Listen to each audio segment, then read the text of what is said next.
as coisas de menino. Então, por isso eu quero trabalhar hoje, dentro deste propósito, da maturidade espiritual, um dever urgente da igreja. A igreja de Corinto, e eu tenho falado isso, e sempre que me voltar às epístolas de Paulo aos Coríntios, eu vou sempre alertar a igreja sobre isso.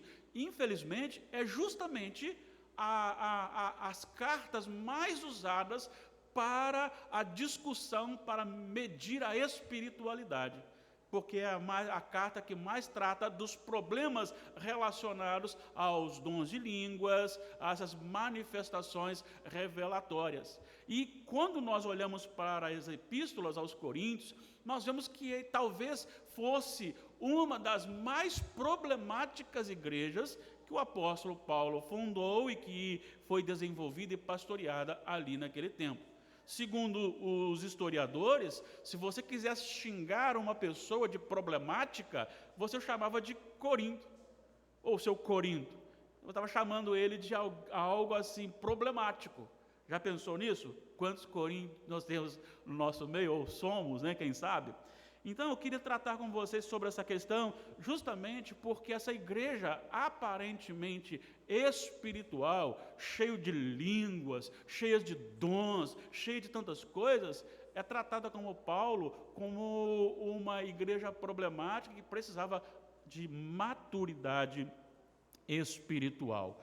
Dentro desse contexto, nós encontramos Paulo tratando de alguns problemas. E se nós olharmos no primeiro capítulo, por favor, retorne lá, você encontra ainda na primeira parte, Paulo dizendo no versículo 10, rogo-vos, irmãos, pelo nome de nosso Senhor Jesus Cristo, que faleis todos a mesma coisa, e que não haja entre vós divisões. E aí ele vai tratando, qual divisão ele estava tratando aqui? Quando chega no versículo 11, ele fala que essas divisões têm surgido como contenda entre vós. E aí no versículo 12, refiro-me ao fato de algum de vós dizer, eu sou de Paulo, e eu de Apolo, e eu de Cefas. E um outro grupo vai dizer assim, eu não preciso nem de Paulo, nem de Apolo, nem de Pedro, eu não preciso de liderança nenhuma, eu já estou em Jesus, a minha espiritualidade é lá em cima, eu não preciso de liderança sobre mim. E isto gerava na igreja um travamento dentro da questão evangelística, e isso é tratado de uma maneira bastante interessante para a maturidade no capítulo 3, que nós passaremos agora a descrever. A primeira afirmação que eu vou fazer está embasada nos versículos 1 a 9, e a afirmação que vou fazer é, contendas e ciúmes revelam carnalidade e infantilidade. Vou repetir, contendas e ciúmes revelam carnalidade e infantilidade. Leiam comigo os versículos 1 a 9, assim está escrito. Eu, porém, irmãos, não vos pude falar como a espirituais, e sim como a carnais, como a crianças em Cristo. Leite vos dei a beber, não vos dei alimento sólido, porque ainda não podíeis suportá-lo, nem ainda agora podeis, porque ainda sois carnais. Porquanto, havendo entre vós ciúmes e contendas, não é assim que sois carnais e andais segundo o homem? Quando, pois, alguém diz, eu sou de Paulo, e outro, eu de Apolo, não é evidente que andais segundo os homens? Quem é Apolo? E quem é Paulo? Servos por meio de quem crestes, e isto conforme o Senhor concedeu a cada um. Eu plantei, Apolo regou, mas o crescimento veio de Deus. De modo que nem o que planta é alguma coisa, nem o que rega, mas Deus que dá o crescimento. Ora, o que planta e o que rega são um, e cada um receberá o seu galardão, segundo o seu próprio trabalho, porque de Deus somos cooperadores, lavoura de Deus e edifício de Deus sois vós.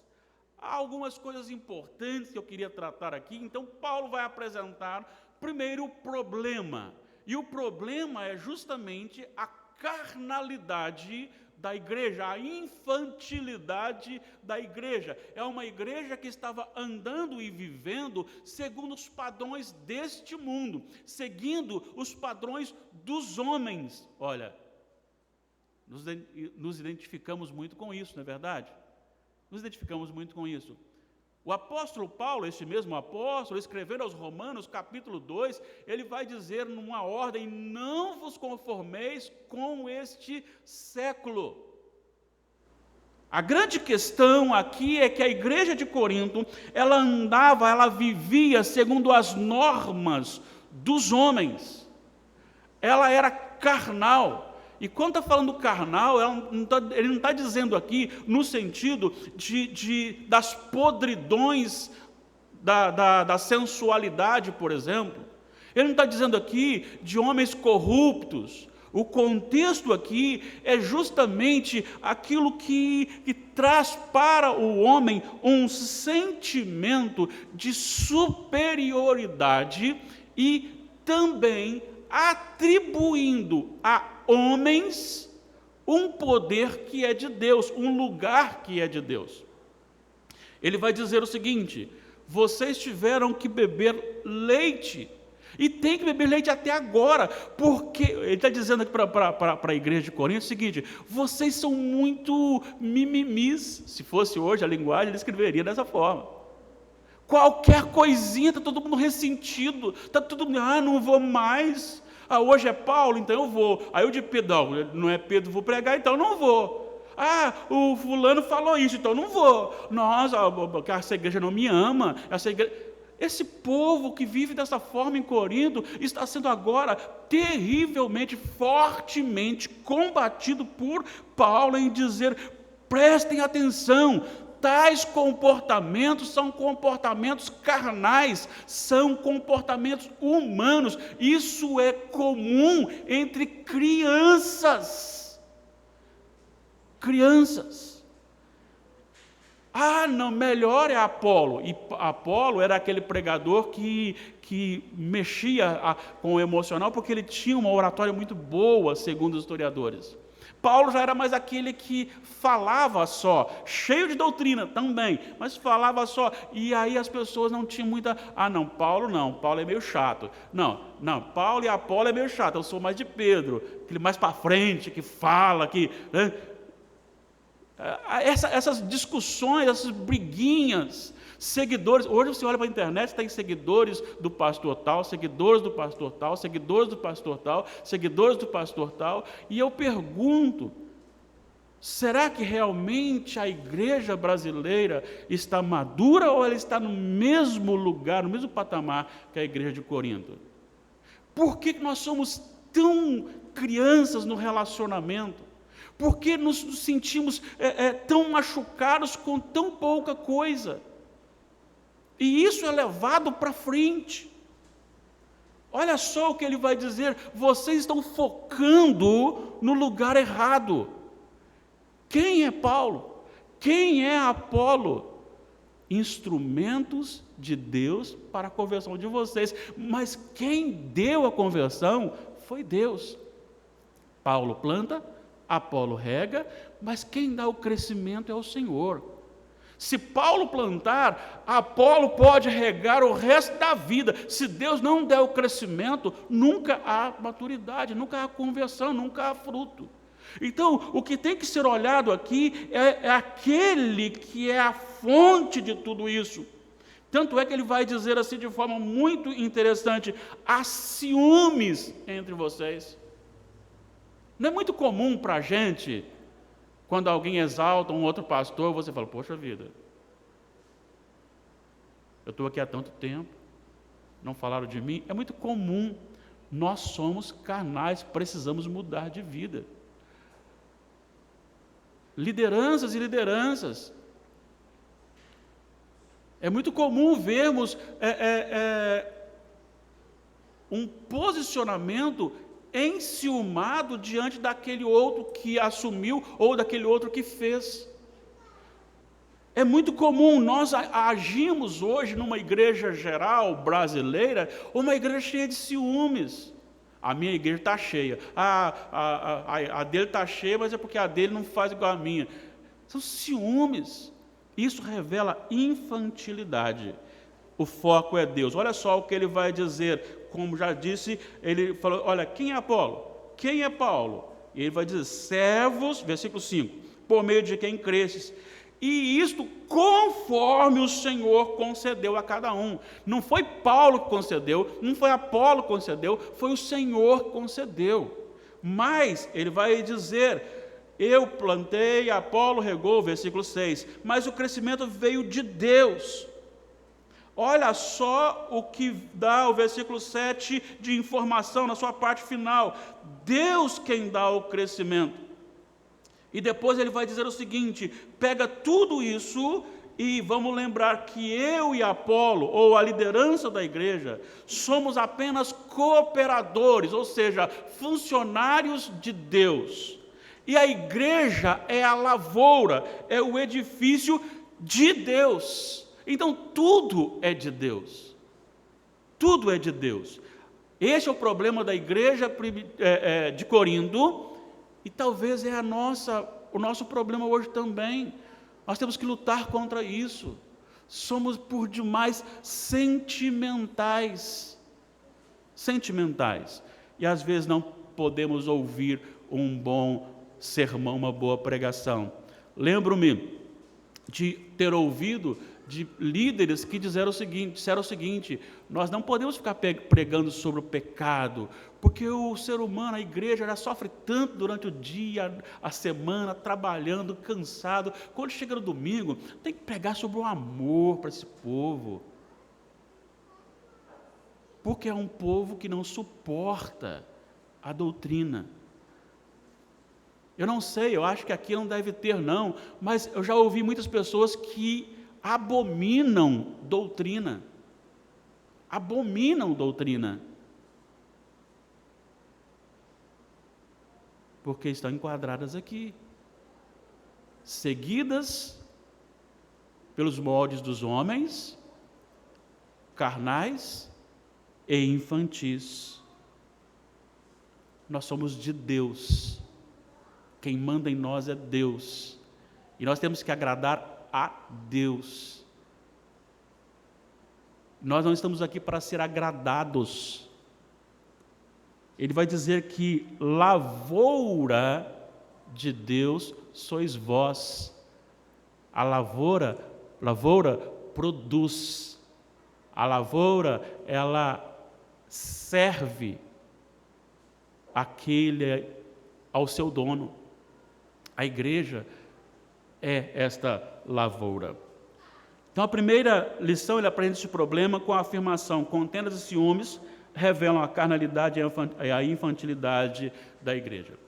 A segunda parte desse capítulo, nós temos a seguinte afirmação: a maturidade espiritual é obtida por meio do evangelho fundamentado somente em Cristo e desenvolvido de modo doutrinariamente correto. Duas coisas importantes, vamos para a leitura 10 a 17, assim está escrito. Segundo a graça de Deus que me foi dada, lancei o fundamento como prudente construtor, e outro edifica sobre ele. Porém, cada um veja como edifica. Porque ninguém pode lançar outro fundamento além do que foi posto, o qual é Jesus Cristo. Contudo, se o que alguém edifica sobre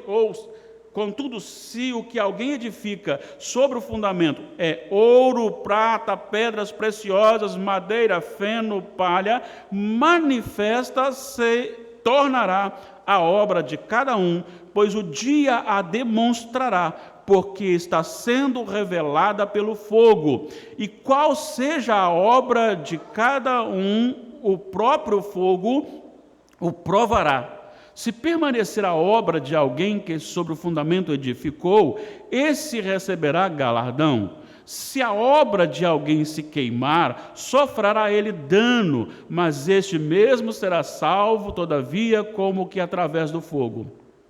Não sabeis que sois santuário de Deus e que o Espírito de Deus habita entre vós? Se alguém destruir o santuário de Deus, Deus o destruirá, porque o santuário de Deus que sois vós é sagrado. Vou repetir a afirmação. A maturidade espiritual é obtida por meio do evangelho fundamentado somente em Cristo e desenvolvido de modo doutrinariamente correto. Vamos então para a primeira parte sobre o fundamento. E aí é muito sério. É muito sério porque não é um problema só de Corinto. É um problema, como a nossa irmã Nina falou na parte introdutória, ela disse a respeito dos problemas que já haviam lá no passado, que são os mesmos de hoje. Também, esses problemas aqui também estão presentes aqui, como estava lá na igreja de Corinto. É interessante observar porque o que Paulo está tratando é justamente essa divisão, essa briga, essa facção em que eu sou disso, deste eu sou daquele, não, eu sou daquele outro, este é melhor, não, aquele é melhor, não, de cá é melhor, e assim por diante. E ele então vai tratar, e ele já tinha falado, como nós falamos aqui, que Deus é o centro e a fonte da nossa vida. Ele continua exaltando o Senhor, porque ele já começa dizendo, segundo a graça. Graça aqui, segundo o comentarista Leon Morris, ele diz o seguinte, é um poder capacitador dado gratuitamente a alguém. Poder capacitador dado gratuitamente a alguém. E no caso aqui, a graça de Deus dada a Paulo. Então Paulo está dizendo o seguinte, se eu sou um pregador, se eu sou um ministro, se eu sou um líder da igreja, não o sou por mim mesmo, o sou porque o meu Deus me fez tal. E aí ele vai dizer o seguinte, lancei o fundamento como prudente construtor. Prudente aqui é a palavra sófos e ela tem o sentido de um perito, de um sábio, de alguém que se gasta para aprender, de alguém que é doutrinado de tal maneira que o que ele vai fazer e projetar é algo realmente verdadeiro. Construtor aqui não é uma ideia daquele que projeta simplesmente. A ideia aqui é um projetor, é aquele que projeta, é um arquiteto, mas não é um arquiteto que só empresta a sua ideia.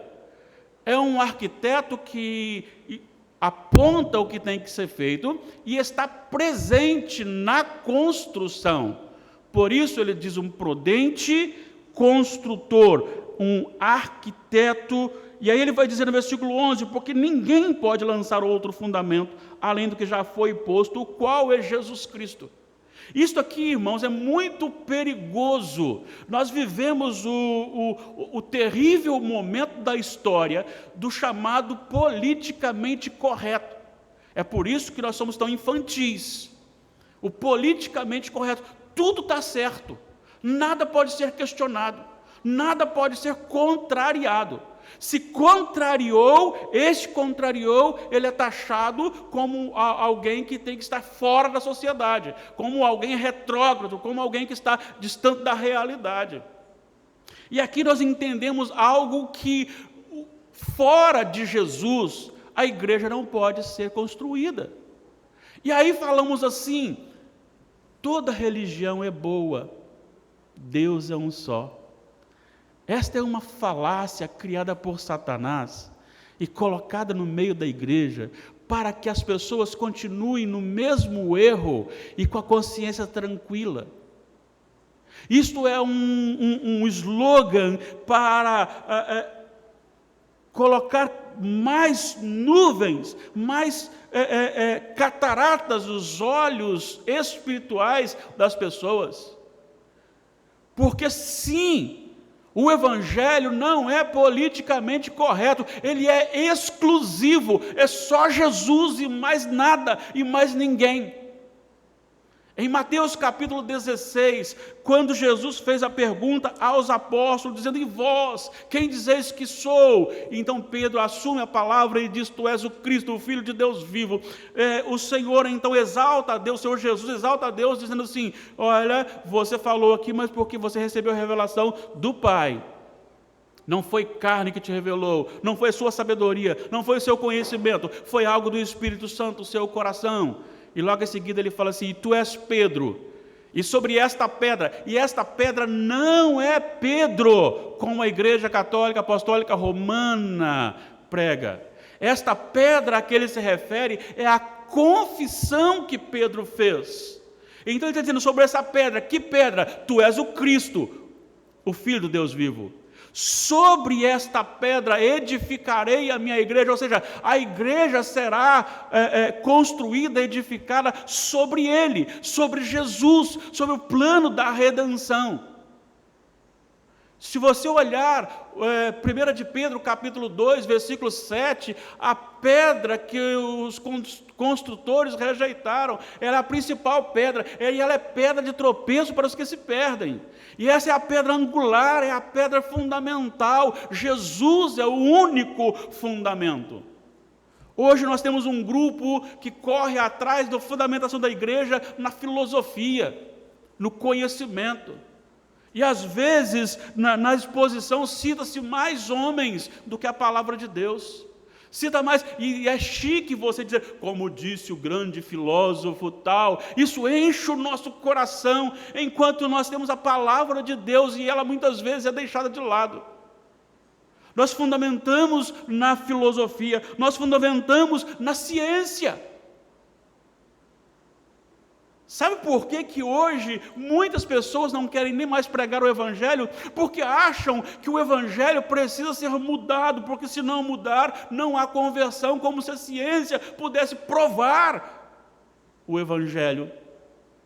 Mas também o Evangelho, ele não é fundamentado nas boas obras. Certa feita, ouvindo um líder, ele estava fazendo um ofício fúnebre, e ele disse o seguinte: a nossa irmã fulana de tal está hoje do lado de Jesus, porque ela não faltava a um programa da igreja, porque ela foi boa esposa, foi boa mãe. Eu falei, pergunta para o marido dela, pergunta para os filhos dela, se realmente foi tudo isso, a ponto de garantir-lhe estar do lado de Jesus. Ah, irmãos, a igreja não existe para ficar aí oferecendo soluções para este mundo. O papel principal da igreja não é matar a fome do mundo. O papel principal da igreja não é igualar as raças no sentido humano aqui, dessa briga que nós temos visto aí. O papel fundamental da igreja é justamente apontar que existe só Jesus Cristo como a única solução para o maior e único problema do mundo, que é a rebeldia contra Deus. Irmãos, as coisas mudaram, mas o pecado continua o mesmo que foi plantado no coração de Adão. É só você olhar e faz uma comparação. O que cresceu no coração de Adão e Eva? O que cresceu foi querer ser igual a Deus. Você não pode comer, a ordem foi dada a Adão, você não pode comer do fruto da árvore do conhecimento do bem e do mal. Mas quando é colocado aos seus ouvidos que se comerem ficarão igual a Deus, isso sobe. Isso faz com que eles tomem uma decisão contrária à sua própria natureza santa. E eles resolvem então buscar ser igual a Deus. Amados irmãos, não há fundamentação nenhuma para ninguém e nada fora de Jesus. Confúcio não pode dar a salvação. Maomé não pode dar a salvação. Para a tristeza e horror evangélico, algumas pessoas cristãs, se dizem cristãs, vão para frente daquela imagem do Buda, ali para baixo aqui do Espírito Santo aqui, esqueci o nome daquele lugar, Ibiraçu, e tira uma foto, e às vezes até fazendo lá o seu sinal de paz. Irmãos, Buda não pode, a igreja não pode, o pastor não pode, o Papa não pode, Pedro não pode, os demais apóstolos não podem, Maria não pode, os profetas não podem, os patriarcas não podem. Só Jesus é o fundamento. Só Jesus. Só Jesus. Por isso Pedro escreve em Atos, ele respondendo, Lucas escreve a palavra de Pedro, respondendo lá a Caifás e as autoridades que haviam lhe prendido, dizendo no capítulo 4, versículo 12, que não há outro nome no qual importa que sejamos salvos. Só Jesus salva. Só Jesus salva. Mas a segunda parte aqui não é só o fundamento. Há também a construção, e ele vai dizer no versículo 12, contudo, se alguém edifica sobre o fundamento é ouro, prata, pedras preciosas, madeira, feno ou palha, isso será revelado. Será revelado quando? No dia do juízo. No dia do juízo. Existem aquelas lideranças que vão construir com ouro, prata e pedras preciosas. E isso quer dizer, então, na questão da fundamentação, do uso da doutrina corretamente aplicada. É por isso, irmãos, que não existe igreja sem doutrina. Não existe pregação sem doutrina. Não existe culto a Deus sem doutrinação. Olha bem, não é fácil você chegar até o ouro, você precisa gastar tempo, precisa cavar e escavar e buscar e procurar. E às vezes você acha alguma coisa, você vê, não é ouro, tem que ir até achar, até encontrar. E depois que você encontra, tem que passar todo o processo de purificação. As doutrinas básicas do reino de Deus também são assim. É necessário gastar tempo de oração, é necessário gastar tempo do estudo da palavra, é necessário gastar tempo voltando aos originais, aqueles que têm esse acesso. Por exemplo, olha só a beleza disso aqui, ele vai dizer no versículo 13, manifesta se tornará a obra a obra de cada um, pois o dia demonstrará, porque está sendo revelado pelo fogo. E qual seja a obra de cada um, o próprio fogo o provará. Ele está falando aqui do fogo do juízo, o fogo final. E aqui a questão aqui é o que seja aqui, e qual seja, que está no meio do versículo 13, o fogo revelará que espécie de material você edificou. Com que espécie de material você edificou a igreja? Aqui é a qualidade: ouro, prata, pedras preciosas, ou madeira, feno e palha. O que está sendo usado? Eu queria que vocês perguntassem isso e avaliassem o meu ministério. O que o pastor da igreja presbiteriana de Nova Brasília, o que o seu pastor, ou o que os pastores estão oferecendo, e como nós estamos edificando e sendo edificados, então também tem todo o conjunto. Nós estamos oferecendo à igreja ouro, prata, pedras preciosas, ou o que está sendo oferecido são simplesmente algo que vai se desfazer. Irmãos, não se assustem, nem se zanguem comigo. Mas a igreja ela não pode ser fundamentada e desenvolvida em programas. O programa que nós fazemos, ele faz parte da vida da gente, mas não é a primeira coisa. Se você fizer uma análise, quantas pessoas que vieram através dos programas para a igreja e que hoje estão fora, porque a pandemia tirou os programas. O que tem que ser desenvolvido é a doutrinação, da justificação, da regeneração, do chamado eficaz de Deus e da glorificação. Claro, isso não impede que nós tenhamos programas dentro da igreja, não tem que ter, é normal, mas isso é secundário, isso é um planejamento, isso é apenas uma estratégia de vida, mas o que realmente fundamenta e desenvolve a maturidade da igreja é gastar tempo aqui com a palavra. É a pregação da palavra de Deus. A pregação da palavra de Deus me leva a orar corretamente. A pregação da palavra de Deus me leva a louvar corretamente. A pregação da palavra de Deus me leva a relacionar-me com as pessoas corretamente. Nós precisamos, então, de alimentarmos da palavra de Deus. Às vezes nós vemos pessoas que têm tantos livros para citar, o autor A, B, C, D, e é tão raso em Mateus, Marcos, Lucas, João.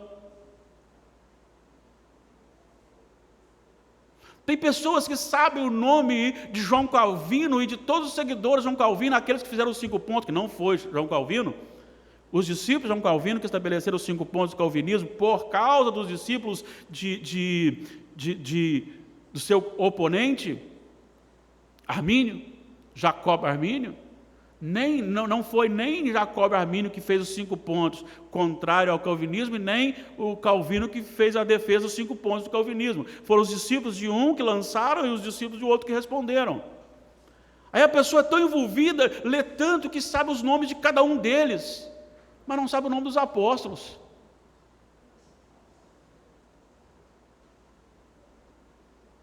Deparei-me há alguns anos, com o meu pai recuperando ainda das 2 cirurgias para tirar 2 coágulos do cérebro. E aí, então, eu cheguei para ele e falei, hoje ele está com 84, ele estava com 80 para 81 anos. Eu disse, meu pai, o senhor ainda consegue falar os 66 livros da Bíblia, de cor, sem olhar na Bíblia?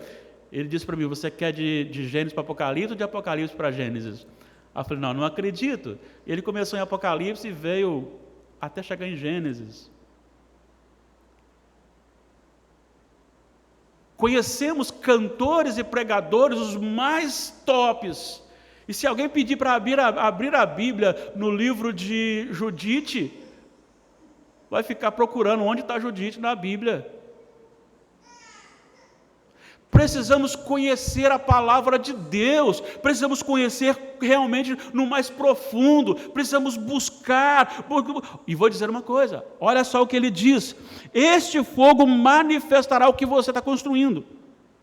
Se a obra de alguém se queimar, sofrerá ele dano. Se ele construir, se ele edificar, se a igreja for edificada sobre madeira, palha e feno, o dano será muito grande. Quem está em Jesus se salvará, mas ele perderá o galardão. É isso que está dizendo aqui. O que é galardão? Não sei. Alguns são capazes de tentar conjecturar o que seria o galardão. Aí tem aqueles que pensam assim, galardão vai ser você ter uma casa mais próxima do trono de Deus, no novo céu, nova terra. Aí tem outros que dizem o seguinte, não, galardão é você liderar um grupo para adoração a Deus no novo céu e na nova terra. Mas a Bíblia não fala o que é, ela só fala que é uma recompensa que Deus dará.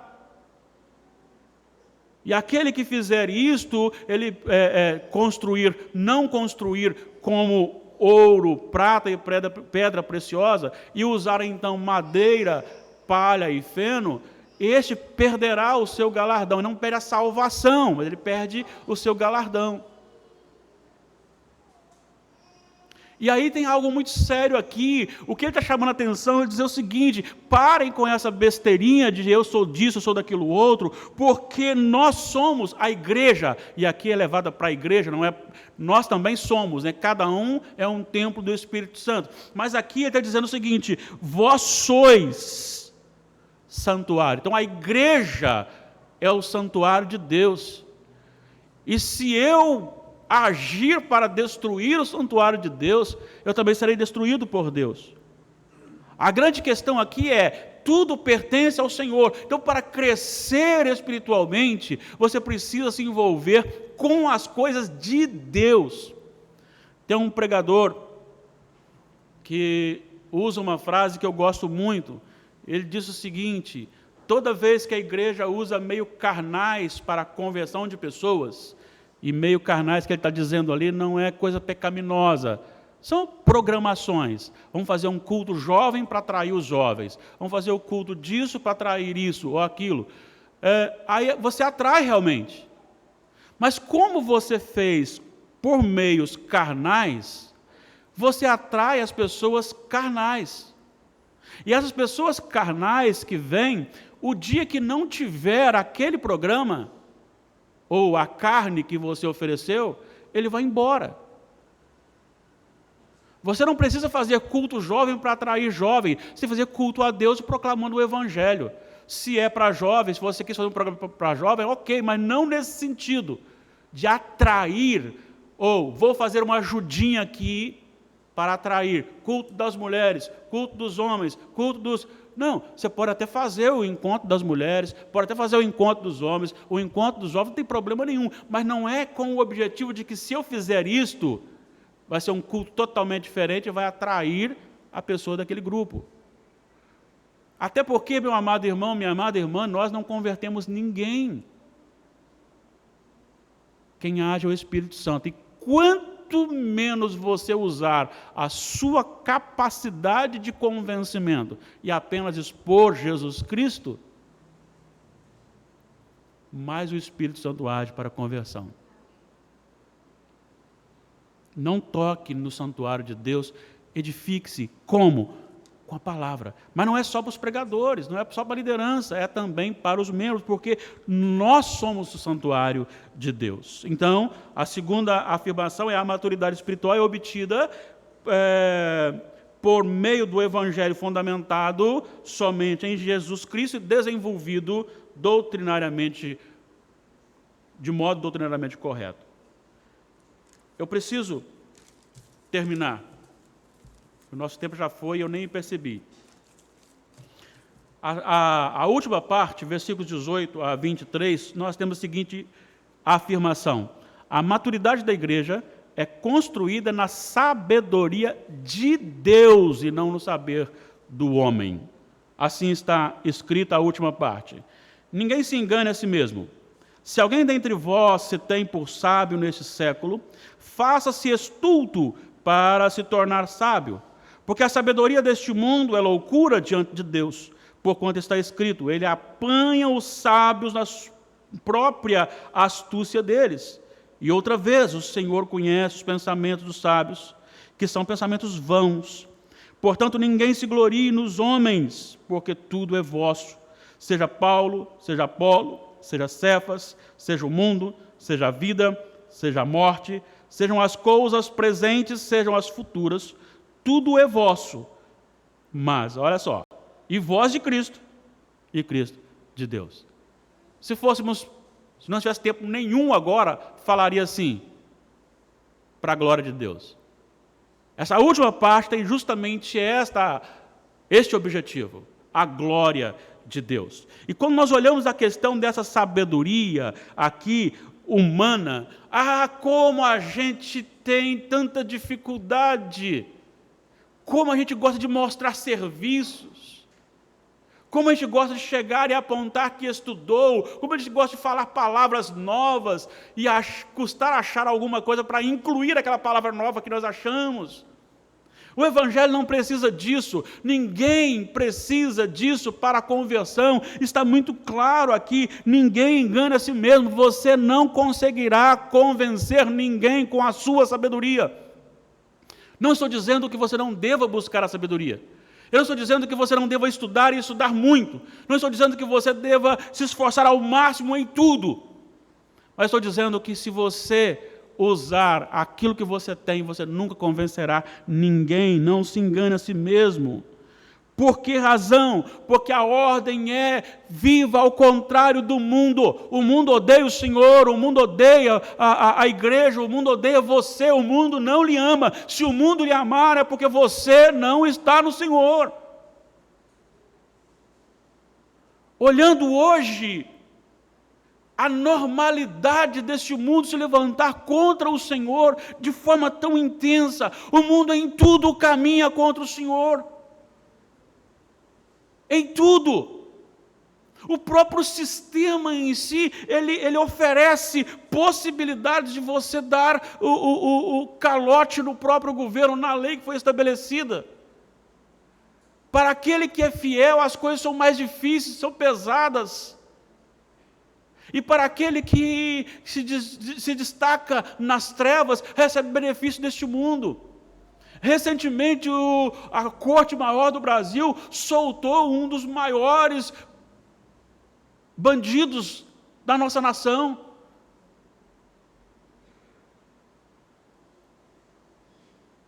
Porque este mundo está em trevas.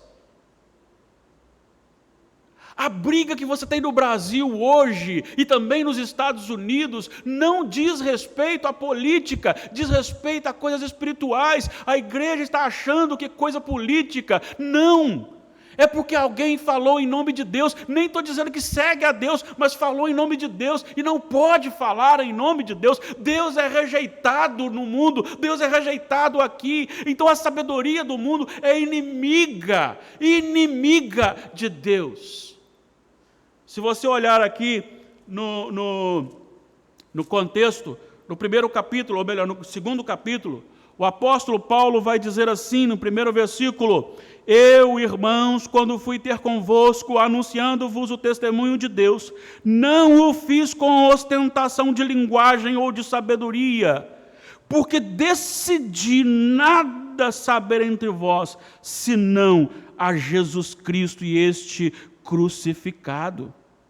E foi em fraqueza, temor e grande tremor que eu estive entre vós. A minha palavra e a minha pregação não consistiram em linguagem persuasiva. Não é assim, você podia aceitar porque aqui é melhor, porque aqui... Não, ele não tentou convencer por si só. Linguagem persuasiva de sabedoria, mas em demonstração do poder e do Espírito do poder, para que a vossa fé não se apoiasse em sabedoria humana, e sim no poder de Deus. Quando Deus é o centro, quando a glória de Deus é o centro, nós dizemos não, e o não primeiro que dizemos é para nós mesmos, para a nossa própria natureza. Ser sábio em Deus é crer na loucura da cruz. Recentemente, numa entrevista, um homem conhecido na mídia, Dr. Drauzio Varela, disse: é um absurdo acreditar em alguém superior com uma varinha de condão, dizendo, venha isso, haja aquilo outro. É melhor acreditar que a natureza fez tudo isso. Então, quando você fala, não, Deus criou, não só criou, como Ele enviou Jesus, não só enviou Jesus, como Ele crucificou Jesus, não só crucificou Jesus, como Ele ressuscitou, não só ressuscitou Jesus, como chamou para junto de si, não só chamou para junto de si, como nele nos salvou. Isto é um absurdo para este mundo.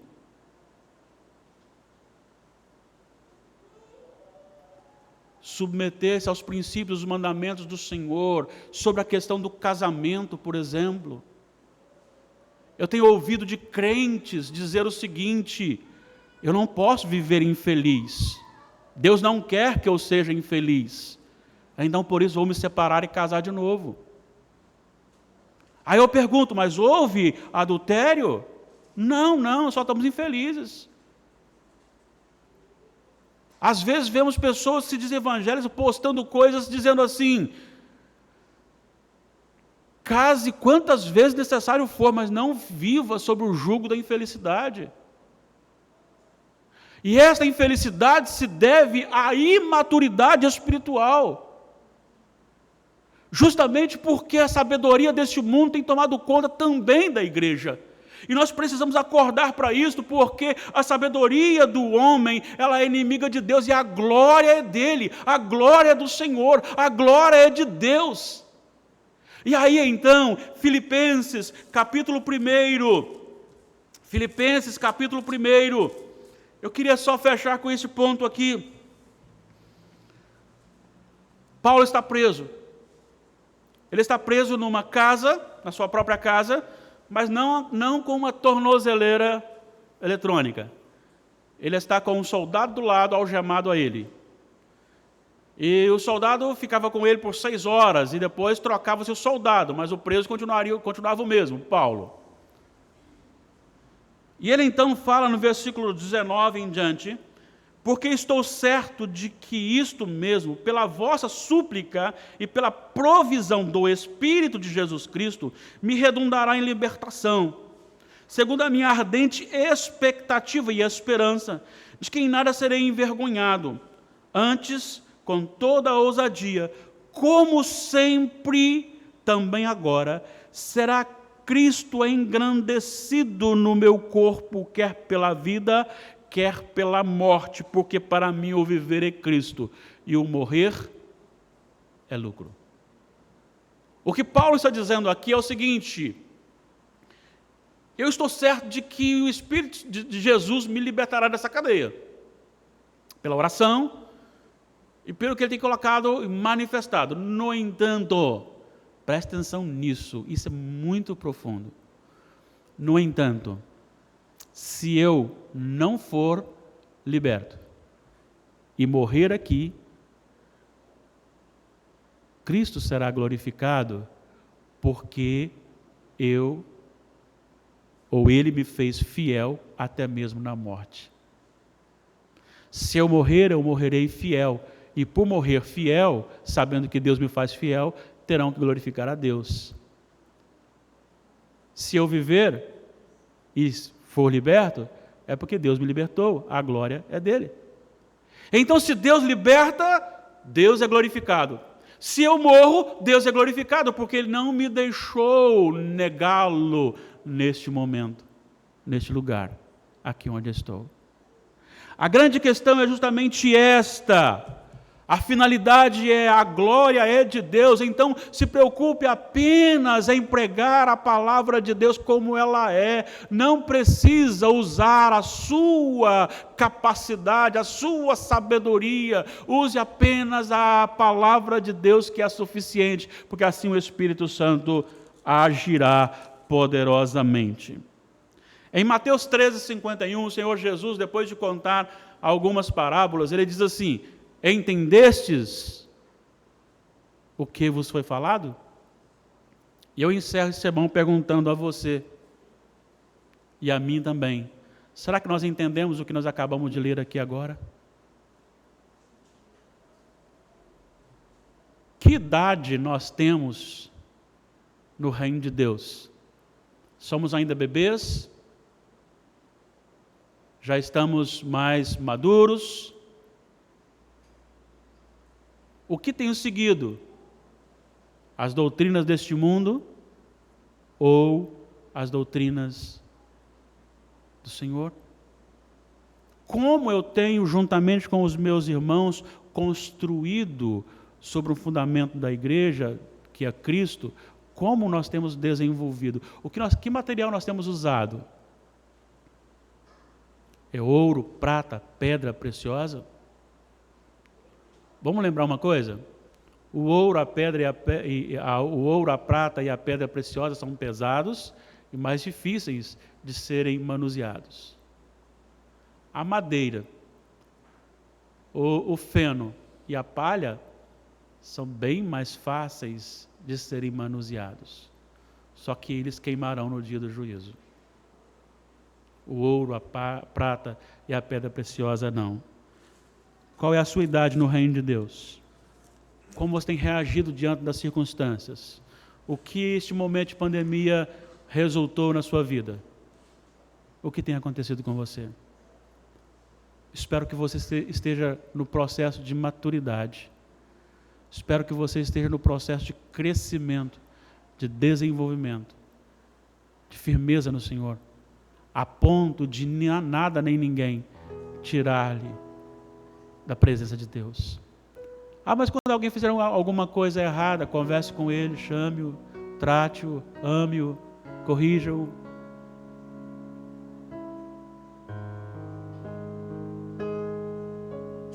A igreja santuário de Deus, Ele habita em nós. Nós somos propriedades dele. Nós não somos nossos, não somos nossas famílias e nem deste mundo. Ele nos libertou do império das trevas e nos transportou para o reino do Filho do seu amor, no qual temos a redenção, perdão dos pecados. Coloquemos-nos em pé.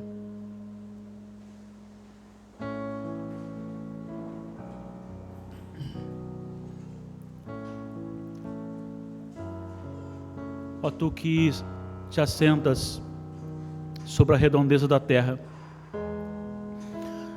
ó tu que criaste a terra, ó tu que sustentas a terra, nos prostramos com o coração diante do Senhor, reconhecendo o teu poder, a tua glória, a tua majestade.